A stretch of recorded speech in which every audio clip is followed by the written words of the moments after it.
ଆମେ ଆଶା କରୁଛୁ ଯେ ଆଫ୍ଟର ଟେଣ୍ଡର 15 ଡେଜ୍ ସମୟରେ ସେ ଅକ୍ସନର ଯାହା ବି ପ୍ରାଇସ୍ ଆସିବ ସମସ୍ତ ଆମର ଯେହେତୁ ସେଟା ମନ୍ଦିରର ଉଦ୍ଦେଶ୍ୟରେ ଦିଆଯାଇଥିଲା ସମସ୍ତ ରାଶିକୁ ମନ୍ଦିର ପ୍ରଶାସନ ପାଖରେ ଡିପୋଜିଟ୍ କରାଯିବ। ଅର୍ପଣ ଚାଉଳ ଆପଣ ବହୁ ମାତ୍ରାରେ ଆମର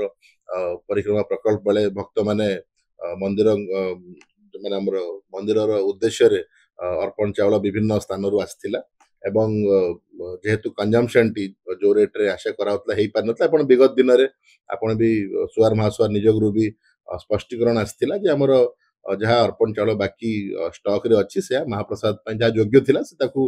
ବ୍ୟବହାର କରିଥିଲେ ଏବଂ ବାକି ଯାହା ସେ ଦେଖିକି ଭେରିଫାଇ କରିଥିଲେ କି ଏବଂ ସେଟା ବ୍ୟବହାର ଉପଯୋଗୀ ନୁହେଁ ତ ସେଇ ଦିଗରେ ଏକ ଗୋଟେ ଆମର ଆଲୋଚନା ହେଇକି ମନ୍ଦିରରେ ଏକ ପ୍ରପୋଜାଲ ସରକାରକୁ ଅନୁମୋଦନ ପାଇଁ ପଠାଯାଇଥିଲା ଏବଂ ସରକାର ତା ଉପରେ ପୁଙ୍ଖାନୁପୁଙ୍ଖ ଭାବରେ ବିଚାର କରିକି ତାକୁ ଅନୁମୋଦିତ କରିଥିଲେ ତ ସେଇ ଦିଗରେ ଆମର ପ୍ରସ୍ତାବର ଆପ୍ରୁଭାଲ ପାଇଲା ପରେ ଆମେ କାଲି ବୈଠକ ମଧ୍ୟ କରିଥିଲୁ ଏବଂ ଆମର କନସର୍ନ ସମସ୍ତ ଯୋଉ ଡିପାର୍ଟମେଣ୍ଟ ସହିତ ଆଲୋଚନା କରିଥିଲୁ ଏବଂ ଏକ କମିଟି ଗଠନ କରାଯାଇଥିଲା ଯେ କି ସେମାନେ ଫାଷ୍ଟ ସିଏସଓ ଇନ୍ସପେକ୍ସନ ତାଙ୍କର କରିଥିଲେ କି ରାଇସ୍ର କୋଉ କ୍ୱାଲିଟି ବର୍ତ୍ତମାନ ଅଛି ଏବଂ ଯେହେତୁ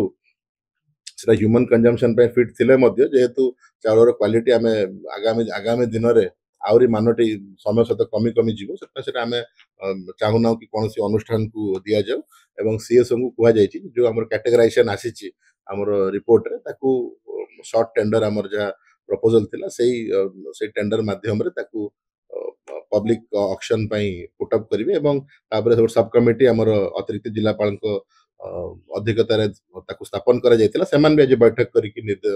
ସେମାନେ ଧାର୍ଯ୍ୟ କରିଛନ୍ତି ଏବଂ ସିଭିଲ ସପ୍ଲାଏ ଆମ ଅଫିସରଙ୍କୁ ଅଥରାଇଜ କରାଯାଇଛି କି ସେ ଟେଣ୍ଡର ପ୍ରକ୍ରିୟାଟାକୁ ଇମିଡିଏଟଲି କରିବେ ଏବଂ ଆମେ ଆଶା କରୁଛୁ କିଛି ଲିମିଟେଡ 3-4 ଦିନର ସମୟ ଦେଇକି ସ୍ପଟରେ ସେ ଆସିବ ତାର ଗୋଟେ ବେସ୍ ପ୍ରାଇସ୍ ରଖାଯାଇଛି ଏଜ୍ ପର ରେକମେଣ୍ଡେସନ ଏବଂ ତତ୍ସହିତ ଆମେ ଆଶା କରୁଛୁ ଯେ ଆଫ୍ଟର ଟେଣ୍ଡର 15 ଡେଜ୍ ସମୟରେ ସେ ଅକ୍ସନର ଯାହା ବି ପ୍ରାଇସ୍ ଆସିବ ସମସ୍ତ ଆମର ଯେହେତୁ ସେଟା ମନ୍ଦିରର ଉଦ୍ଦେଶ୍ୟରେ ଦିଆଯାଇଥିଲା ସମସ୍ତ ରାଶିକୁ ମନ୍ଦିର ପ୍ରଶାସନ ପାଖରେ ଡିପୋଜିଟ୍ କରାଯିବ।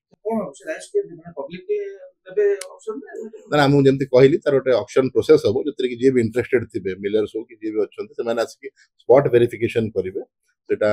ଆମର ଯାହା ତାର କ୍ୱାଲିଟି ଧାର୍ଯ୍ୟ ସେଟା ବି ପବ୍ଲିକଲି ଆମର ନୋଟିସରେ ଜଣାଯିବ ଏବଂ ତାର ବେସ୍ ପ୍ରାଇସ୍ ମଧ୍ୟ ପର କ୍ୱିଣ୍ଟାଲ ଜଣାଯିବ ସେମାନେ ଆସିକି ସ୍ପଟରେ ଭେରିଫାଇ କରିବେ ଏଣ୍ଡ ତାପରେ ଆମେ ଗୋଟେ ଆରାଉଣ୍ଡ 15 ଡେଜ୍ ତାଙ୍କୁ ସମୟ ଦେବୁ ଯେଉଁମାନେ ବି ଧାର୍ଯ୍ୟ କରିବେ 15 ଡେଜ୍ ଲିଫ୍ଟିଂ ପାଇଁ ସମୟ ଦେବୁ।